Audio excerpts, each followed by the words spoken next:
Shalom, Israel. This is Bishop Nathaniel. I want you to know that you can view all our Sabbath classes live on IUIC TV. That's right, I said on IUIC TV. Download the app today. Shalom.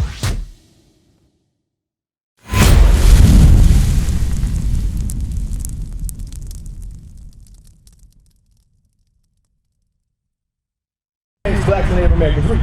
The name of the land beyond the great river. He said it was the land beyond the great river. Where was we at on that side? We was in the eastern hemisphere. Read. Far away from the habitation of man. What the scripture say? Where never mankind dwelt. Nobody ever lived here. Read. In which the 10 tribes of Israel will dwell, observing the laws of Moses. Read. Until the time of the restoration. Until the time of the restoration, we all be back together again. Read. According to 2nd Ezra, chapter 13, verse 45. That's in the Bible.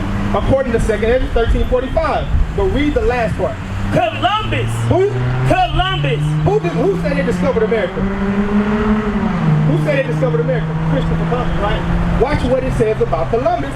Columbus identified America with this land. Read it again. Columbus identified America with this land. So, Brother Martin, I want you to understand something.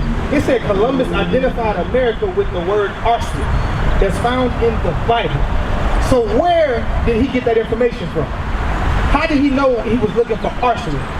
Because he read our book. He read your history to find your people. Alright? So one thing I gotta ask. Who actually came and conquered the so-called Spanish? Hey, my sister, I seen you over here for a minute. I didn't get a chance to talk to you. What's your name, my sister? You said Maria? Marita. I'm sorry, you got it. Marita. Marita. Okay, all right. I'm Azariah. What's my little sister's name right here? All right, so what we out here doing, you know what we out here teaching right now? We're going to get your question. We're going to get your question right after we do with Brother Mark. If you can wait, can you be patient with it?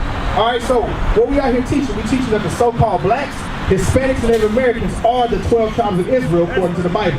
This is our history. This Bible is our nationality.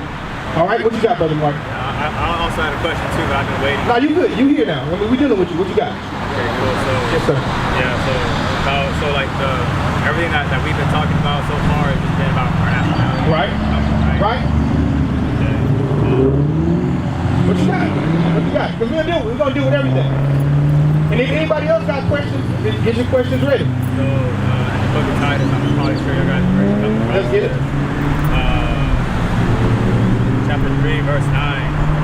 But avoid foolish controversies and genealogy, arguments. Okay. For none of these are profitable for man. Titus chapter 3. What was it? Titus what? Chapter 3, right?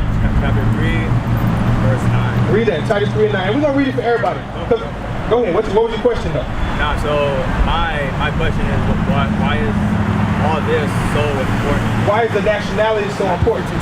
All right, let's get Matthew 15:24. I understand that. That's a great question. Brother Martin want to know, why is the nationality so important? Chapter 3, verse 9. I got you. We're going to read that too, though. We're going to read that. Read his first. Read Titus.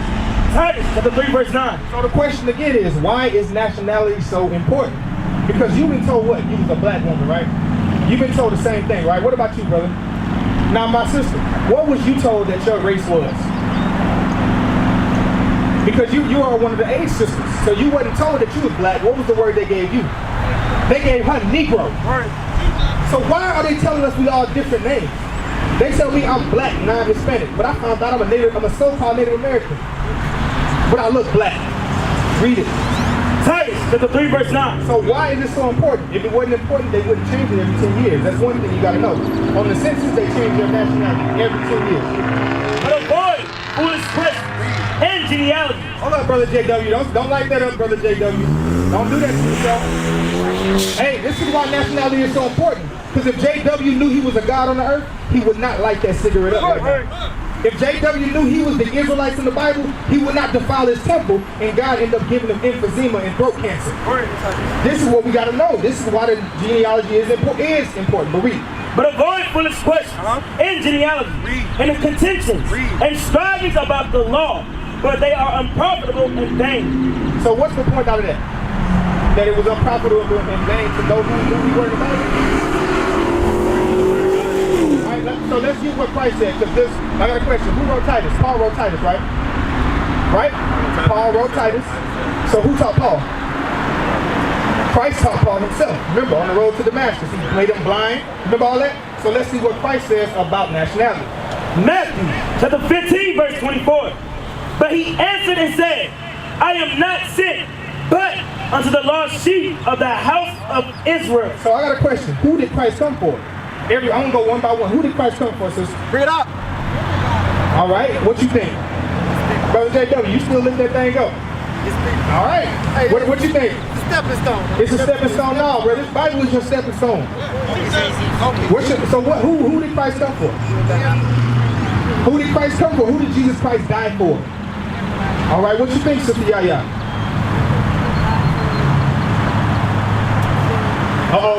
She said he died for the tribes. What about you, Brother Martin? The scripture says that Christ came into the world to save it, to save the world.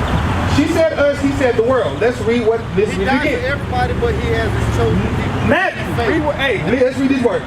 Matthew chapter 15, verse 24. But he answered and said, I am not sent. Christ said, I'm not sent. Read. But meaning only. But meaning only. I'm not sent, but unto the lost sheep of the house of Israel. Who are the lost sheep of the house of Israel today? We are. Who are the lost sheep of the house of Israel today? Do you know that? He said we are, but do you believe that? No, it's the sinners. So you said it's the sinners. So when you look at this side, my sister, these are the lost sheep of the house of Israel. That's right. Who is lost in America today? Because you said your nationality, they told you Negro. They didn't tell you was the Israelites. They told her black. They told him black. Are you older than 85? They probably told you Afro-American, right? No, that's what I'm saying. This is after your time. So they gave you something totally different. Why is that important? They told him Spaniard. But he's a so-called Issacharite in the Bible. Right. Read. Read it again. Matthew 15, verse 24. Read it again. But he answered and said, I am not sent, but unto the lost sheep of the house of Israel. So who did Christ say that he came for? Who did Christ out of his own mouth say he came for? No, but what did he say? Read it. Let's read it one more time. And I'm not getting condescending with you. I want you to really get this. Christ said out of his own mouth, what?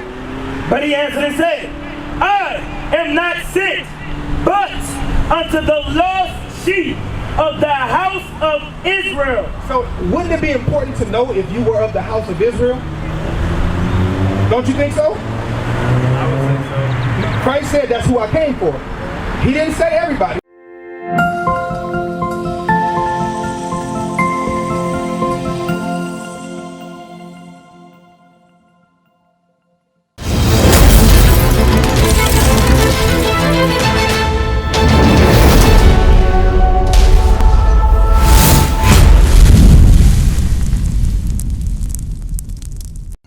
We used to scream black power while heroin was pushed. But at the end of the day, nothing's in vain. IUIC has been given a vision. The tents of Judah has risen. Many has attempted the mission, minor murmuring, omitting, and missing the mark. Just reading that he had the flame of fire in his eyes gave us the spark. We on Paul's mission. We out on the road, purple and gold, from Mexico, Cuba, Haiti, Ghana, Sierra Leone. 144,000 boots banging, concrete crackling. These are how men repented at heart. The scriptures is proof. IUIC, we deliver the truth.